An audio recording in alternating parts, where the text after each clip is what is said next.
cada vez mais em nome de Jesus. Obrigado. Glória a Deus. O Senhor é digno de toda a honra, toda a glória, todo o louvor. Amém? Boa noite a todos. Que a graça e a paz de Cristo Jesus seja sobre a sua vida. Amém? Você pode se assentar no seu lugar. Glória a Deus. Culto abençoado, louvor abençoado. Eu creio que Deus tem uma palavra aos nossos corações essa noite. Quantos estão desejosos pela palavra do Senhor? Glória a Deus. Que o nosso coração seja um solo fértil nessa noite. Com muita alegria, hoje é um dia muito especial. Estou lançando o meu primeiro livro, Subindo a Montanha com Jesus.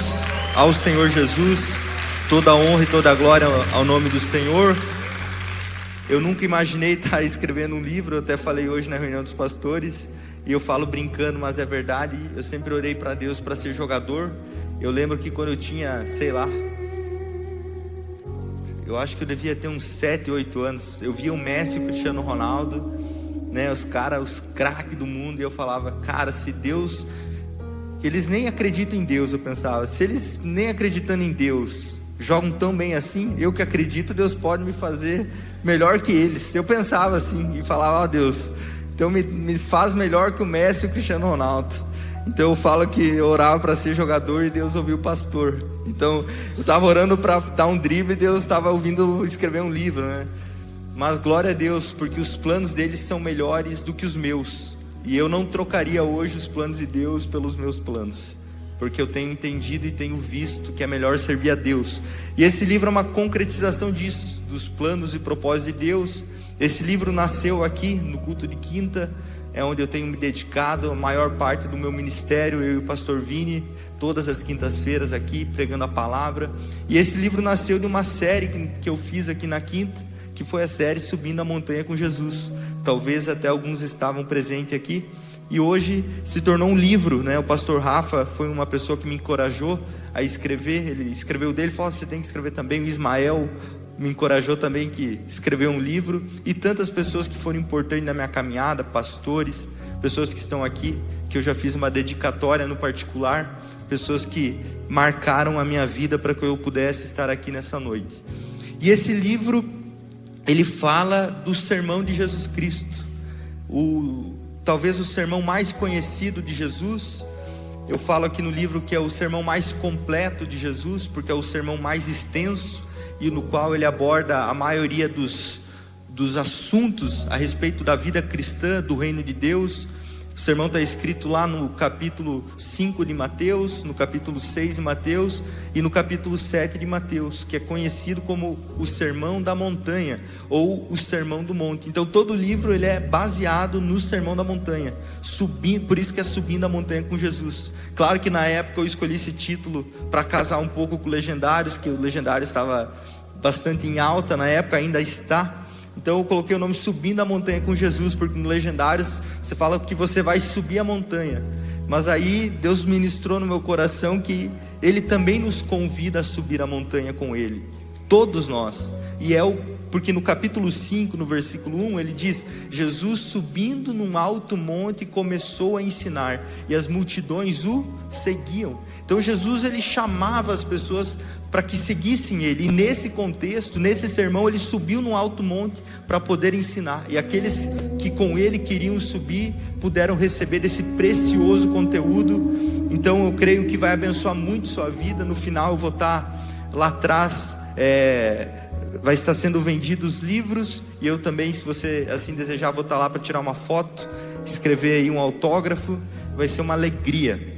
O preço do livro que vai ser vendido vai ser R$40, mas Deus ministrou no meu coração, e eu quero esses livros que eu for vender no lançamento, eu vou ofertá-los, todos eles, como primícia a Deus, porque eu entendo que eu estar aqui hoje não tem condição se não for o dedo de Deus. Então eu quero honrar a Deus com esses primeiros livros, como diz na palavra de Deus, a primícia eu quero entregar para Deus. Então você não vai comprar o livro nessa semana que eu vou estar lançando aqui na igreja. Você vai fazer uma oferta pelo livro. Não vai ter valor, você vai fazer uma oferta conforme Deus colocar no seu coração. Todo o valor que for arrecadado vai ser feito diretamente para a igreja como uma oferta de gratidão a Deus. Nessa igreja que tem me abençoado. Eu entrei nessa igreja, eu era solteiro, jogava futebol ainda, não sabia o que seria da minha vida.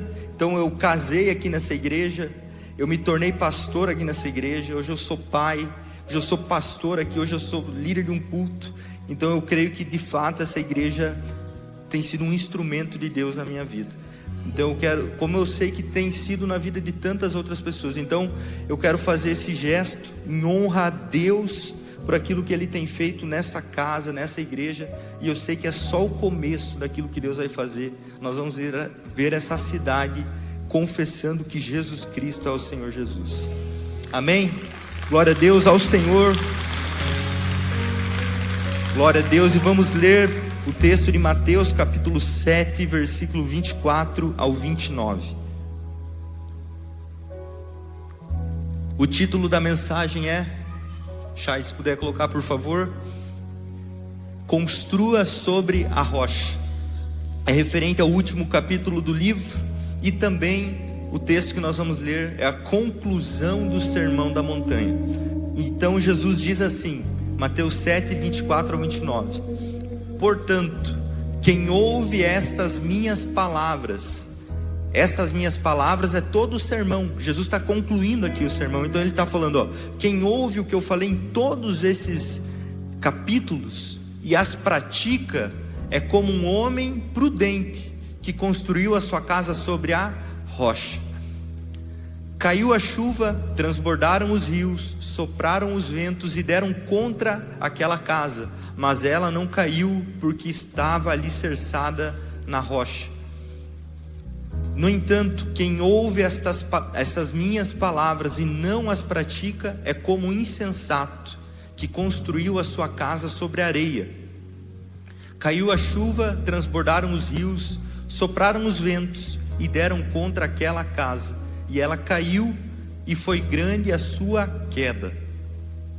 Quando Jesus acabou de dizer essas coisas, as multidões ficaram maravilhadas com o seu ensino, porque ele as ensinava como quem tem autoridade, não como os mestres da lei. Então eu considero esse texto a parte mais importante do Sermão da Montanha, porque é a conclusão dele, né? Sempre quando nós pensamos em algo, você deixa sempre o melhor para o final, né? A conclusão ali, o desfecho, é o mais importante que você tem a dizer.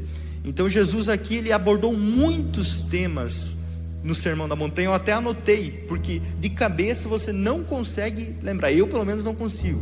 Eu anotei, porque são muitos temas abordados no Sermão da Montanha. Jesus começa falando sobre as bem-aventuranças. Felizes são os mansos, os pobres de espírito, felizes são os que choram, felizes são os perseguidos por causa da justiça, felizes são... me ajuda aí. Falarem contra ti, os perseguidos, porque deles é o reino dos céus. Felizes são os humildes, né? Então são 8 ali bem-aventuranças que Jesus apresenta no capítulo 5. Também Jesus logo em sequência fala que nós somos o sal da terra e a luz do mundo. Nós damos sabor, nós somos luz do mundo, somos criados por Deus para estar em lugares de destaque, para refletir a luz de Cristo na sociedade. Jesus fala sobre isso, sal da terra, luz do mundo. Jesus fala que ele não veio abolir a lei, ele veio cumprir a lei. Jesus fala sobre homicídio, né? A gente pensa que homicídio é quando você vai lá e mata alguém. Jesus traz um contexto diferente, porque ele fala, se você pensar o mal contra o seu irmão no seu coração, isso já tem um peso de homicídio, porque você não deve pensar o mal contra o seu irmão no seu coração. Então Jesus está falando sobre isso, fala sobre litígio. Ele fala que quando alguém tem alguma questão com você, procure conciliar-se com o seu irmão antes de chegar nos tribunais. Jesus fala sobre adultério, sobre divórcio. Jesus fala sobre o peso do seu sim e do seu não. No Sermão da Montanha, no capítulo 5, ele fala, seja o seu sim, sim, e seja o seu não, não. Tudo que proceder disso é de procedência maligna. Não jure pelo céu, pela terra, nem pela sua própria vida, porque você não tem domínio sobre ela, mas que seja o seu sim, sim e o seu não, não. Jesus fala sobre vingança e amar os inimigos. Ele fala, é fácil você amar quem te ama, mas você é chamado para amar também quem te persegue. Jesus está falando no Sermão na Montanha, Mateus capítulo 6, ele fala sobre a ajuda aos necessitados, que aquilo que nós fizemos, a mão direita não deve saber a esquerda. Você não deve fazer para ser reconhecido pelos outros, mas você deve fazer com um coração genuíno, de fato querendo ajudar as pessoas. Ele fala sobre isso. Fala sobre a oração mais conhecida do mundo, que é a oração do Pai Nosso, Mateus capítulo 6. E também fala sobre o perdão. O pastor Daniel pregou muito domingo, com graça, com unção, sobre perdão, uma palavra enriquecedora para quem esteve aqui. Então Jesus está ensinando sobre isso, sobre o perdão. Ele ensina sobre jejum, ele ensina sobre os tesouros no céu, porque ele fala que o tesouro aqui nós acumulamos na terra pode ser roubado, pode ser perdido, pode enferrujar, mas o tesouro que acumulamos no céu não pode ser roubado, não pode ser perdido. Ninguém pode ir lá e saquear, porque ele está seguro com o Senhor. Jesus está nos ensinando. Ele fala sobre ansiedade e dependência, aquilo que o pastor Vini falou. Por que vocês andam preocupados com a sua vida? Jesus até conclui esse capítulo 6 dizendo assim: por mais que vocês andem preocupados com a vida, será que você consegue acrescentar um côvado, que é 30 centímetros? Será que você consegue acrescentar 1 hora na sua vida? Não. Então Jesus fala, não andeis ansiosos. Daí ele dá o segredo: buscai, pois, em primeiro lugar o reino de Deus e a sua justiça, e todas essas coisas vos serão acrescentadas. Mateus capítulo 6. Jesus está concluindo aqui o sermão, e aí ele começa o capítulo 7, que é o último capítulo, e ele está encerrando, e ele fala sobre nós julgarmos o próximo. Ele fala: por que você julga o seu irmão? Vê o cisco na vida dele e não vê a trave que está no seu olho? Tira a trave do seu olho, para que aí você possa ajudar o seu irmão. Porque a gente é bom de ver o erro do outro, mas a gente é ruim de ver o nosso erro. Jesus está nos ensinando aqui nesse sermão. Ele fala sobre a persistência na oração. Mateus 7,7. Todo aquele que pede, recebe. Todo aquele que busca, encontra. Todo aquele que bate, e a porta lhe será aberta. Jesus fala: peçam e será dado, busquem e encontrarão, batam e a porta será aberta. Então Jesus ensina a nós sobre oração, sobre persistência. E aqui, caminhando para o fim, ele fala sobre a porta estreita, que é largo o caminho para a perdição, mas é estreito o caminho para a salvação, e são poucos os que andam por ele. Jesus fala isso. Jesus fala sobre a árvore e os frutos, porque os fariseus eram muito bons no discurso, mas muito ruins nos frutos. Então ele fala que a árvore não pode negar o fruto. A árvore denuncia o que tem na vida dela. Aquilo que nós frutificamos, aquilo que nós exalamos, denuncia o que tem no nosso coração. Então Jesus está falando sobre isso. E finalmente ele chega nesse texto que nós lemos. Ele fala: aquele que ouve essas minhas palavras. Tudo isso que eu acabei de falar aqui para você de forma muito breve, ele fala: quem ouve essas palavras é feliz. Não, ele fala: quem ouve essas palavras e as pratica. Esse é o segredo de todo o Sermão da Montanha de Jesus. Não é somente conhecer a Deus, mas é andar com Deus, sabe, no dia a dia. Porque aqui as pessoas estão descendo a montanha. No capítulo 5 ele convida as pessoas para subir. É como nós que estamos aqui num culto. Talvez você veio por um convite de alguém, você veio porque era o lançamento do livro, ou porque você veio porque era a Quinta da Vitória. Algum motivo te trouxe aqui, mas na verdade foi Deus que te atraiu a esse lugar, porque Ele queria falar ao seu coração. Só que no final do culto, todos nós vamos ir para a nossa casa, e o que realmente vai fazer a diferença não é o que nós ouvimos aqui, é o que nós vamos fazer quando nós sairmos daquela porta para fora. Porque é isso que Jesus está falando: olha, agora que vocês ouviram as minhas palavras, felizes serão, vocês serão felizes se vocês praticarem. Por quê? Porque as pessoas iam voltar para o cotidiano, as pessoas iriam voltar para a normalidade da vida, as pessoas estavam voltando para os seus trabalhos, para suas famílias, para aquilo que elas faziam. E Jesus está falando: olha, a minha expectativa é que tudo que eu falei, vocês não só tenham ouvido, mas vocês levem e pratiquem no trabalho de vocês, vocês levem e pratiquem na família de vocês, vocês levem e pratiquem nos relacionamentos de vocês, vocês levem e pratiquem no casamento de vocês, vocês levem e pratiquem no momento de oração que vocês vão ter, vocês levem e vivam aquilo que eu tenho ensinado. Porque a palavra de Deus, ela só é poderosa na nossa vida se nós colocarmos ela em ação. Se nós só ouvirmos e espiritualizarmos e não praticarmos, ela não vai ter efeito na nossa vida. É isso que Jesus está falando, porque Ele compara aqui dois tipos de pessoas: um que ouve e pratica, e um que ouve e não pratica. É dois públicos, não tem outro. Tem as pessoas que praticam e tem as pessoas que não praticam. Só que o detalhe é o seguinte: ambos os grupos não são ignorantes em relação à palavra de Deus. Eu falo que nós que estamos aqui nessa noite temos um sério problema. A gente não é mais ignorante em relação à palavra de Deus. A partir do momento que nós conhecemos a palavra, nós temos uma responsabilidade. O que nós vamos fazer com ela? Como eu li hoje de manhã no meu devocional, Pilatos falou: o que farei eu de Cristo, de Jesus chamado Cristo? O que farei eu? A pergunta que eu e você devemos fazer: o que nós faremos com Jesus na nossa vida? Uns acham que Ele é um belo mestre, outros acham que Ele é um profeta, como diz nas Escrituras, mas para nós Ele deve ser o nosso Salvador, Senhor e Salvador, aquele que governa a nossa história e aquele que morreu por nós para nos salvar. Então Ele está apresentando aqui a expectativa dele em relação a nós. Nós somos acostumados no final de um culto, no final de uma palavra, fazer um apelo, né, pastor Franciel, para as pessoas virem à frente, para nós orarmos por ela. E eu fico intrigado, porque Jesus não fez um apelo. Jesus não falou: olha, quem me recebe aqui ao ouvir essa palavra?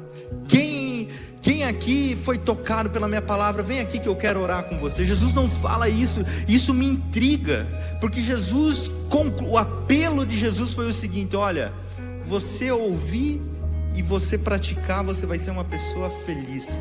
Então o apelo de Jesus é um apelo à consciência.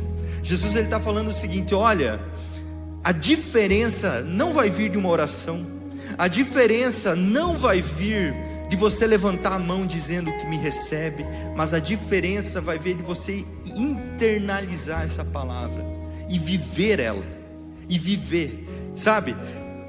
Porque imagina, se você não tivesse a condição de falar, vamos pensar, você vai ficar como Zacarias lá, ficou mudo por 9 meses na gestação lá de João Batista, 9 meses, será que com as suas atitudes, as pessoas iam poder dizer que você é um cristão ou que você não conhece a Deus? O que as pessoas diriam de você se você não falasse?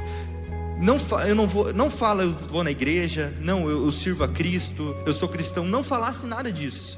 Será que as pessoas conseguiriam olhar para você e falar: olha, não, esse cara é diferente, essa mulher é diferente, porque ela exala algo diferente, ela faz aquilo que Jesus falou, ela é luz do mundo, ela ilumina o ambiente, ela é sal da terra, ela faz a boa diferença. Porque o apelo que Jesus faz aqui no fim é esse: ouçam as minhas palavras e as pratiquem. Cara, que apelo simples, mas certeiro, porque de fato é o que faz toda a diferença. E as pessoas que não vêm na igreja, as pessoas que não conhecem a Deus, elas estão esperando de nós não um discurso, elas estão esperando de nós uma resposta, uma mudança, porque todo mundo sabe que da igreja deve sair algo bom. A Bíblia diz que a igreja de Jesus é coluna e firmamento da verdade.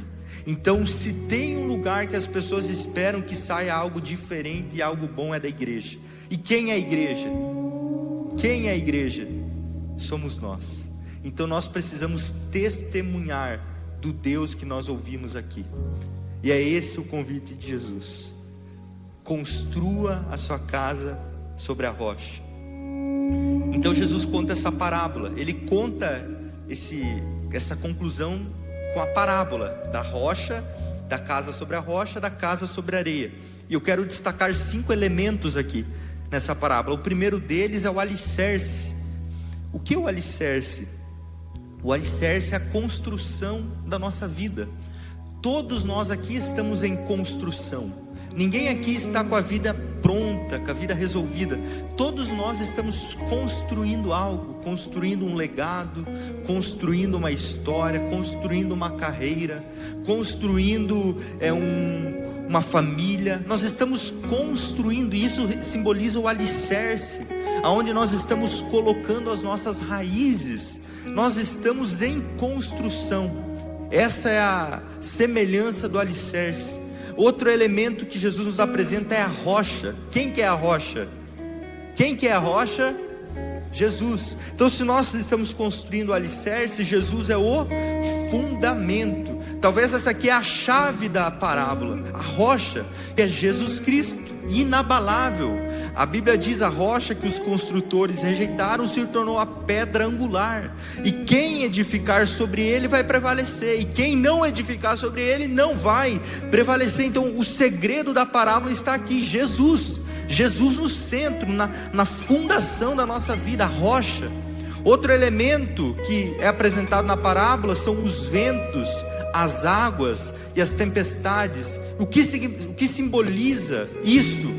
As situações da vida, as adversidades da vida, coisas que nos acontecem que nós não gostaríamos que viessem, porque ninguém gosta de ser confrontado, ninguém gosta de passar por dificuldades, ninguém gosta de passar por momentos onde a sua estrutura é testada, ninguém gosta. Mas Jesus está dizendo que as tempestades, as águas, os ventos, eles são inevitáveis. Não tem nada de bom que você possa fazer, e não tem nada de mal que você possa fazer para evitar as tempestades e as situações na sua vida. Porque tem um detalhe aqui: as adversidades, elas têm um poder de revelar aonde está a nossa força. Isso ela tem. Porque hoje, eu falava aqui até na oração de meio-dia, hoje nós temos visto um fenômeno, muitas pessoas sendo abaladas de forma muito fácil, porque nós vivemos num mundo onde diz que tudo é perfeito. Nós vivemos num mundo na palma da mão, onde nós vemos realidades perfeitas, vemos pessoas realizando sonhos, vemos situações de vida que talvez não sejam a nossa, e a gente idealiza um mundo perfeito. E quando nós damos de cara com as adversidades, nós perdemos a base, porque nós não sabemos o que é o nosso fundamento, ou o que nos sustenta. Então as adversidades, ela tem esse poder de revelar aquilo que está escondido, de revelar aquilo que está oculto. E também tem o quinto elemento dessa parábola é a casa, que simboliza a nossa vida, simboliza a nossa família, simboliza tudo aquilo que leva o nosso nome, o seu trabalho, sua parentela, tudo aquilo que leva o nosso nome.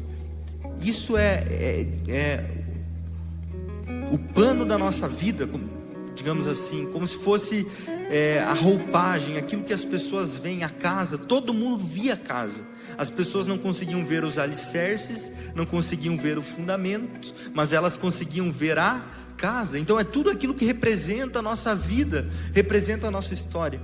Jesus, como sempre, ele é preciso, ele é um mestre. Ele ensina de uma forma que todos nós possamos ouvir e entender. A palavra de Deus é muito simples, mas ela também é poderosa, e ela se torna poderosa quando nós realmente vivemos aquilo que está escrito aqui, que é de não somente ouvir, mas de praticar a palavra de Deus. E uma ilusão que nós temos, apresentadas aqui por Jesus, é a ilusão de somente ouvir. A ilusão de somente ouvir. Por que uma ilusão? Porque muitas vezes nós viemos no culto, nós ouvimos a palavra de Deus, nós conhecemos a vontade de Deus e nós achamos que isso é o suficiente. Jesus está falando para as pessoas que ouviram ali: olha, só ouvir a minha palavra não é o suficiente. E aqui entra muitas vezes a espiritualidade. Não, porque eu sou o servo do Deus Altíssimo. Não, eu sou o filho de Deus. Eu sou, né, tem o pastor Maquiano, você fala, tem uns que quase são vice-deus, Jesus Júnior, de tão santo que são, ou tentam aparentar ser. Porque a religiosidade, ela é você colocar uma máscara para cobrir as suas fraquezas, para cobrir seus erros, cobrir os seus pecados. E nós facilmente caímos nessa. É uma vida de aparência, sabe? A pessoa olha para você e fala: cara, essa pessoa aí é 10, é crente, vai na igreja, meu Deus, está toda semana lá. Cara, não tem problema, é só vitória, é só glória, é só vamos. A ilusão da religiosidade, porque essa roupagem, você ouve e você acha que agora você é super poderoso. Não, porque eu ouvi a palavra e eu estou empoderado e eu senti a presença de Deus. Mas Jesus está falando que é inseguro você só ouvir. Porque por mais que o teu exterior esteja bonito, um dia, e a insegurança está aqui, porque por muito tempo pode parecer que os dois públicos desta parábola são iguais, por muito tempo, até o dia que chega a dificuldade, até que o dia que chega as adversidades, até o dia que vai chegar, o dia que as coisas serão separadas e reveladas. Aí vai ser o dia que você vai perceber: poxa vida, que não seja o nosso caso de nós chegar em situações da vida e perceber: meu Deus, eu estava construindo a minha casa no lugar errado. Porque a aparência, ela facilmente engana. Essa parábola, ela correlata com o livro de Lucas, e no livro de Lucas ele adiciona que a pessoa estava cavando fundo até encontrar a rocha. Cavar fundo dá trabalho. E talvez a pessoa do lado, que não estava procurando a rocha, já estava com a casa de pé, e você talvez estava lá ainda cavando. E aqui que está o detalhe: muitas vezes a gente quer se comparar com aquilo que Deus está fazendo nos outros, e não é fiel com aquilo que Deus está fazendo em nós. Porque aí você olha: cara, aquele cara está com a casa em pé, olha que casa bonita, meu Deus, olha aquele jardim, olha a TV que ele colocou naquela casa. Você fica impressionado com a casa. Só que a casa aqui, ela é o exterior. O que realmente importa é o interior, é o que está por aquilo debaixo da terra, aquilo que ninguém vê, aquilo que está oculto. E aqui que está o detalhe: a gente vive essa vida baseada no exterior, naquilo que a gente vê das pessoas. Só que o que realmente importa na minha e na sua vida é o que está oculto. É o Deus que habita no nosso coração, é aquilo que nós sabemos que Deus tem sobre nós, aquilo que nós temos feito em prol do Senhor, que talvez pessoas não vão ver, porque elas olham a casa, e sobre a terra as duas casas são iguais, mas o que faz a diferença é o que está escondido ali, o alicerce, o fundamento, que é Jesus Cristo, que vai nos sustentar no dia da dificuldade. E aqui que está o segredo: nós buscarmos colocar a nossa vida em Jesus, e não confiar somente na aparência. Porque, meus irmãos, se tem alguém que conhece o nosso coração, é o Senhor. Talvez nem você conheça o seu coração, de fato. Por isso Davi falava: sonda-me, Senhor, me conhece, vê se há em mim algum caminho mau e me conduza pelo teu caminho, pelo caminho eterno. Uma oração de Davi, porque às vezes nem nós nos entendemos, só que se Deus está na nossa vida, a gente está de boa, porque Ele nos sonda e nos conhece. A Bíblia diz que o Espírito Santo intercede por nós, segundo a vontade de Deus. Nós não estamos sozinhos, mas o detalhe é: Jesus precisa ser o centro da nossa vida, porque se Ele não for, um dia nós vamos ser surpreendidos por situações. Vamos ser surpreendidos. É isso que Jesus está falando. Porque as duas casas estavam iguais até o dia que veio a adversidade. E como eu falei, as adversidades, elas têm a condição de revelar aonde nós realmente estamos firmados. Tiago 1:22 diz: sejam praticantes da palavra, não apenas ouvintes, enganando a vocês mesmos. Aquele que só ouve a palavra e não pratica, ele está enganando a si mesmo, porque ele não engana ninguém. A pessoa do lado dele vê, Deus vê, ele engana ele. Ele fala: não, eu estou bem, vai dar certo, mas não está fazendo aquilo que Deus manda, está enganando a si mesmo. Porque a Deus nós não enganamos. Deus, ele vê o nosso coração. Falou com Samuel: Samuel, você vê o exterior, eu vejo o coração. Então o que nós precisamos fazer? Nós precisamos ouvir a palavra de Deus e praticar, porque aí está a nossa segurança. E eu falei no outro culto que eu preguei essa mensagem, nós fizemos seguros para tantas coisas. Nós queremos viver uma vida em segurança. A gente almeja ter dinheiro para poder comprar uma casa num bairro seguro. A gente almeja ter condições para comprar um carro que nos leve numa viagem em segurança. Nós colocamos os nossos filhos numa escola olhando a segurança que eles vão ter ali, a educação, aquilo que vai dar para eles uma perspectiva de um futuro. Então nós vivemos uma vida querendo estar seguros. Nós queremos isso. E Jesus aqui apresenta o segredo para isso. O segredo da segurança é confiar naquele que não dorme.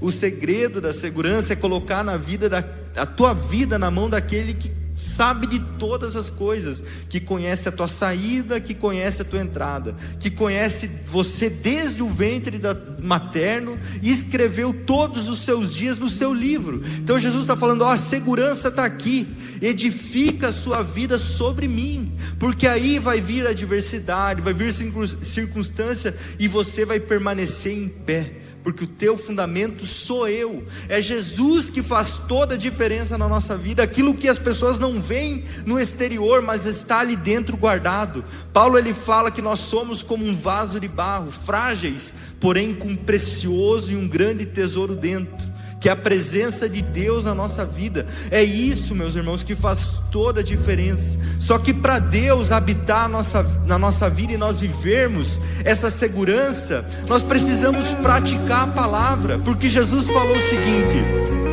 quem tem os meus mandamentos e lhes obedece é o que me ama. Aquele que me ama será amado pelo meu Pai, e eu também o amarei e me revelarei a ele. Porque existe uma teologia da hipergraça que é demoníaca, porque não existe isso. Se você ama alguém, você obedece. Se você se importa com alguém, você faz aquilo que agrada aquela pessoa. Porque, Mateus, o casamento de vocês, não tem como você falar que ama a sua esposa e você fazer tudo o que desagrada a ela, porque no fim ela vai falar para você: você não me ama, porque você não faz nada daquilo que me agrada. E Jesus fala: olha, se você tem aquilo que eu ensinei e me obedece, você me ama, porque o amor, ele não é demonstrado por palavras, o amor, ele é demonstrado em ações. Jesus, ele morreu para demonstrar o amor dele por nós. Você não vai encontrar nos evangelhos Jesus dizendo: eu te amo, mas você vai encontrar nos evangelhos Jesus sendo crucificado por mim e por você. Porque o que importa é o que nós fazemos com a mensagem que recebemos. Porque palavras vazias, elas podem até sustentar por um tempo, mas chega um momento que cansa. Nós não conseguimos conviver com alguém que fala, não, conta comigo, não, pode deixar que eu tô contigo, não, vai dar certo, vamos fazer esse negócio. Fala, mas na hora do vamos ver, cadê? Não aparece. E Jesus está falando isso: olha, eu não quero que vocês falem, eu quero que vocês pratiquem aquilo que eu ensinei. Porque nós praticarmos essa mensagem na nossa vida, custe o que custar, diariamente nós estamos demonstrando o nosso amor por Jesus. Aí nós estamos demonstrando o nosso amor por Jesus. Porque nós levantar a mão, gente, eu não estou falando que isso não é importante, é nosso culto a Deus. Só que se nós só fazermos isso e não obedecermos, isso é religiosidade. Não adianta levantar a mão na igreja e não amar o irmão na rua, não adianta, é hipocrisia. Porque o mesmo Deus que nós adoramos aqui é o Deus que está conosco todos os dias. E o convite de Jesus é esse, olha, é de nós amarmos Ele. Porque se nós amarmos a Deus como Ele nos amou, nós vamos obedecer a Ele. E eu até falo, né, eu brinco, que o alfabeto de Deus, ele tem 4 letras. Você sabe qual é, Marcelo? O, B, D, C. É o alfabeto de Deus. Se você saber essas 4 letras no alfabeto de Deus, você vai agradar a Deus. Será que se nós... Eu perdi aqui, quantos estão felizes com Jesus nessa noite? Levanta a mão. E se eu perguntar para você, será que Jesus está feliz com você? Ó, as mãos diminuíram, né, gente? É confrontador, porque a gente ama Deus nas palavras. Mas será que Jesus, ao olhar para nós, ele fala, pô, esse é meu filho, meu filho? Porque Jesus falou que no grande dia muitos vão se iludir, pastora. Vão chegar diante de Jesus e vão falar, em teu nome, Senhor, eu fiz isso. E Jesus vai falar, eu não conheço você.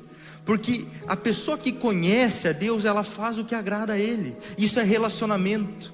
Um relacionamento de amizade, você sabe o que o teu amigo gosta. Num relacionamento de namoro, de casamento, você sabe o que o teu cônjuge gosta. E por que no relacionamento com Deus nós não vamos saber o que agrada a Ele e o que desagrada? E é isso que Jesus está apresentando. Ouvir e colocar a nossa vida e as nossas ações em prática, no dia a dia. Na vida, nós vivermos de fato aquilo que Jesus ensinou. A parábola anterior ele fala sobre a árvore, né? A árvore não fala, mas ela alimenta. E ela mostra o fruto que há dentro dela. A gente é como árvore, no Salmo 1 diz, plantadas junto ao ribeiro. E a nossa vida vai exalar, demonstrar aquilo que está alicerçado no nosso coração. Obedecer a Cristo é a melhor forma de declarar que a nossa vida pertence a Ele e que nós o amamos. Não tem jeito melhor do que você obedecer. As pessoas podem não ver, mas quem nos sustenta é o Senhor. O que está no nosso coração é a presença de Deus. E para nós encerrarmos, aqui é o grande desafio, como eu tenho falado até aqui, mas para nós concluirmos, talvez no Sermão da Montanha muitos choraram, muitos riram, muitos falaram glória a Deus, muitos falaram amém, muitos bateram palma, muitos ficaram ali admirados, muitos falaram, meu Deus, você não sabe como aquele cara ensina. Só que as pessoas que realmente viveram e a palavra fez diferença, segundo o que Jesus disse, foi as pessoas que não somente reagiram a Ele, ao que Ele falou, mas que colocaram na prática, no trabalho, na família, na oração, em todos aqueles temas que Ele ensinou. As pessoas viveram aquilo ali. Jesus falou, vocês foram felizes. E no fim eu fico admirado, porque a Bíblia diz que o ensino de Jesus não era tão superior ao dos fariseus, mas o que admirava a multidão era que Ele ensinava como quem tem autoridade. E a gente pode ter a convicção que nós temos um Deus, a Bíblia diz, que nos conhece, homem de dores, que sabe o que é padecer. Jesus, antes de pregar esse sermão, foi provado no deserto, provado e aprovado. E Jesus nos ensina que o ambiente não define o nosso caráter. Você pode estar na pior situação, mas se você tem um caráter íntegro e reto com Deus, você não quebra ele. Mas você pode estar no melhor lugar do mundo e você pode quebrar aquilo que Deus tem para você, porque o caráter não é pautado pelas circunstâncias. Adão pecou no jardim e Jesus venceu no deserto. O lugar não nos define, o que define é a nossa convicção que de fato nós temos um Deus que cuida de nós e que sabe o que é melhor para nós.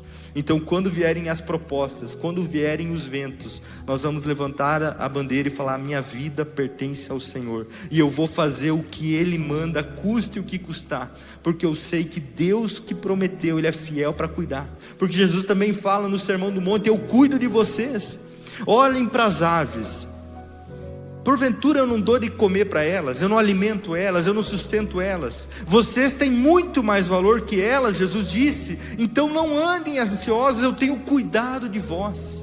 Que nós possamos aprender com essa palavra a confiar, descansar no nosso Senhor e viver aquilo que Ele tem para nós. A conclusão da parábola é que a casa precisa da rocha e nós precisamos de Jesus. Jesus falou essa parábola para que nós entendêssemos isso. Se a casa não tivesse a rocha, ia cair. E se nós não tivermos Cristo, nós vamos cair também.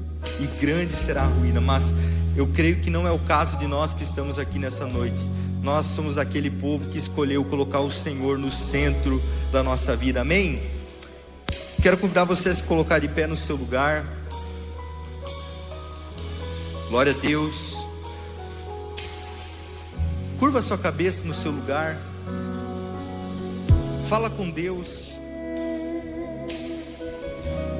Eu creio que Deus falou nos nossos corações essa noite aquilo que nós precisamos começar a fazer, aquilo que nós precisamos parar de fazer. Ministrou o nosso coração coisas que nós precisamos ajustar na nossa vida, porque nosso Deus é um Deus misericordioso, nosso Deus é um Deus bom, é um Deus amoroso, é um Deus zeloso, é um Deus que estende a corda, Ele tem misericórdia e graça pela nossa vida.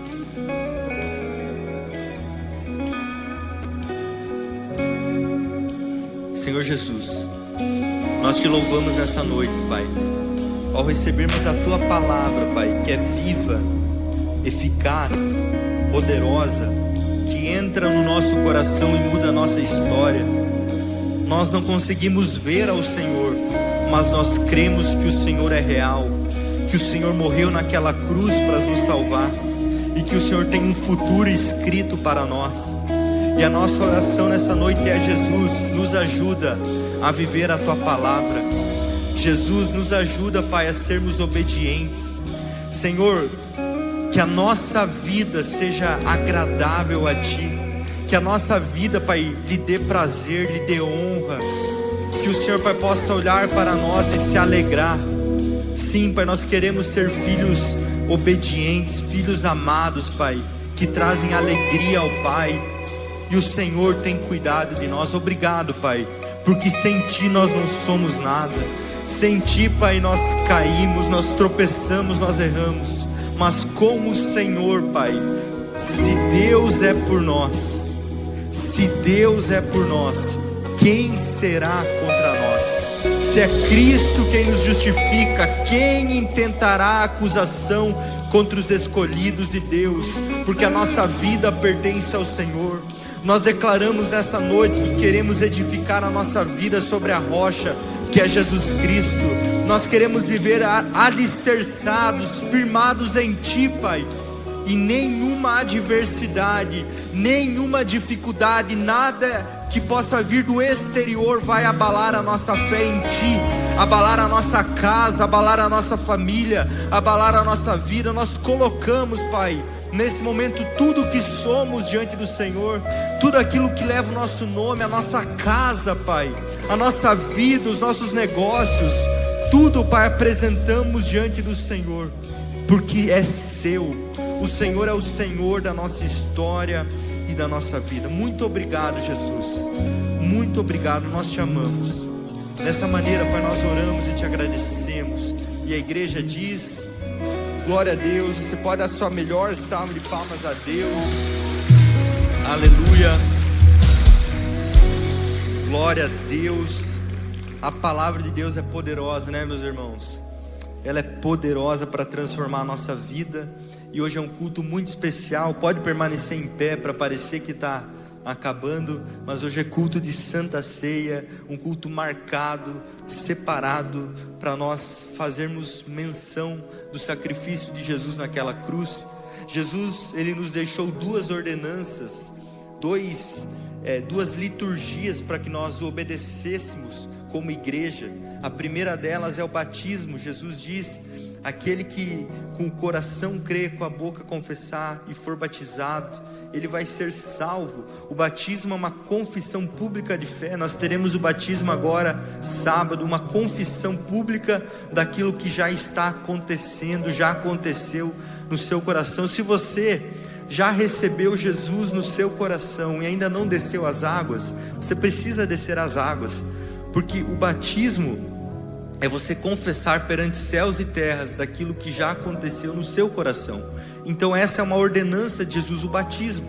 E a outra delas é a Santa Ceia do Senhor, onde nós fazemos menção, nós trazemos à memória o sacrifício de Jesus naquela cruz.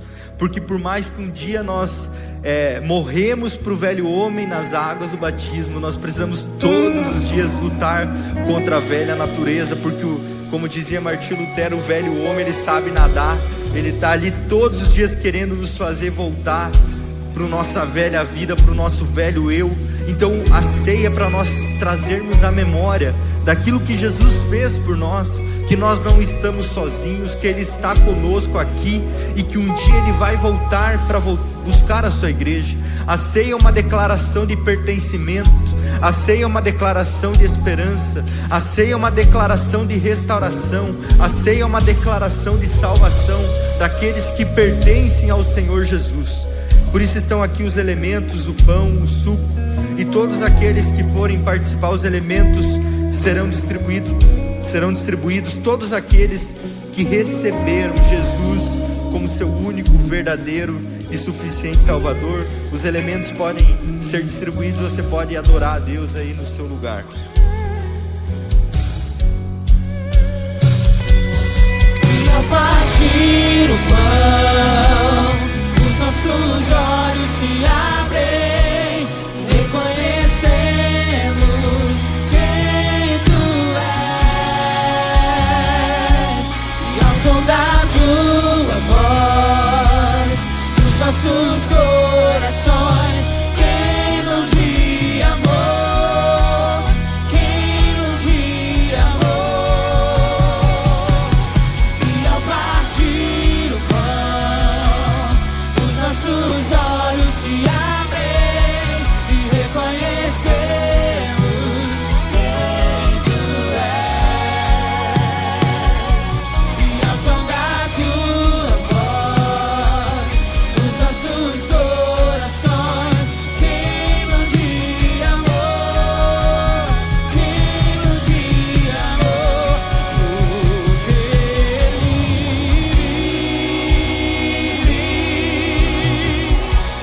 posso crer no amanhã,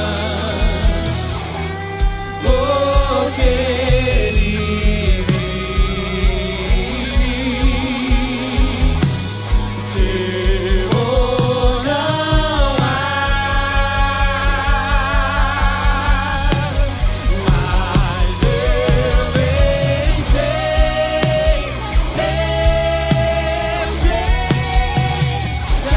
da minha vida está nas mãos do meu Jesus, que vive está.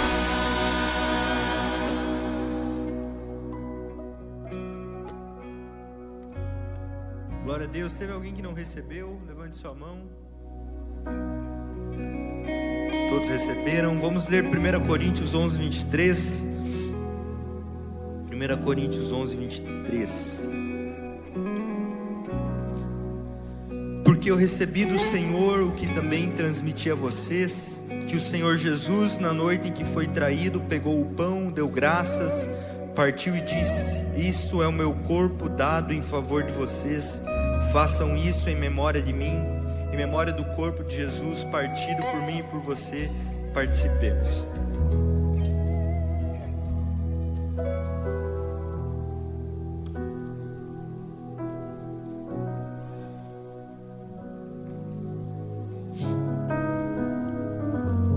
da mesma forma, depois de ter comido o pão, ele pegou o cálice e disse: esse cálice é a nova aliança no meu sangue. Façam isso sempre que o beberem, em memória de mim, em memória do sangue de Jesus, o sangue da nova aliança, o sangue que abriu acesso para nós entrarmos na presença de Deus com ousadia, sem medo, com ousadia, com alegria, sabendo que a nossa oração é ouvida. Temos um Pai celestial, o sangue da nova aliança, em memória do sangue de Jesus vertido naquela cruz, que possamos participar. Senhor Jesus, nós queremos te agradecer nessa noite. Obrigado, Pai, por esse tempo. Obrigado, Pai, por que nós estamos aqui obedecendo, Pai, aquilo que o Senhor nos ordenou. Fazer memória, Pai, daquilo que o Senhor fez naquela cruz. Mas também, Pai, trazer à memória que o Senhor um dia voltará para nos buscar. E a tua igreja ora, Pai, diz: Maranata, ora vem, Senhor Jesus. E também, Pai, aproveitando esse momento para olharmos para dentro de nós. Analise o homem a si mesmo, Pai. Nós estamos querendo viver uma vida que te agrada, Pai, de acordo com a tua palavra. Por isso, Pai, avaliamos, perdoa nossos erros, perdoa as nossas falhas, Pai. Que o teu corpo, o teu pão e o teu sangue nessa noite sejam cura, Pai, para a tua igreja. Sejam cura, Pai, para as pessoas que estão aqui. Que as pessoas, Pai, possam ser curadas, Pai, de doenças na alma. Que o Senhor derrame um bálsamo de alegria, de paz.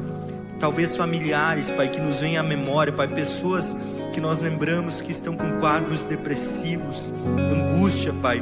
Nós oramos que o Senhor alcance elas onde quer que elas estejam, Pai. Leva alegria, leva paz. Oh, Pai Deus, Pai, faz só aquilo que o Senhor pode fazer.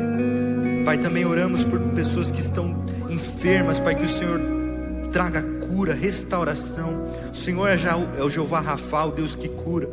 E o Senhor é vivo nessa noite. Nós te agradecemos, Pai, por esse tempo precioso na tua presença. Dessa maneira, Pai, nós oramos, te agradecemos e te bendizemos no nome poderoso de Jesus. Amém, amém e amém. Se você pode, dê sua melhor salva de palmas a Deus.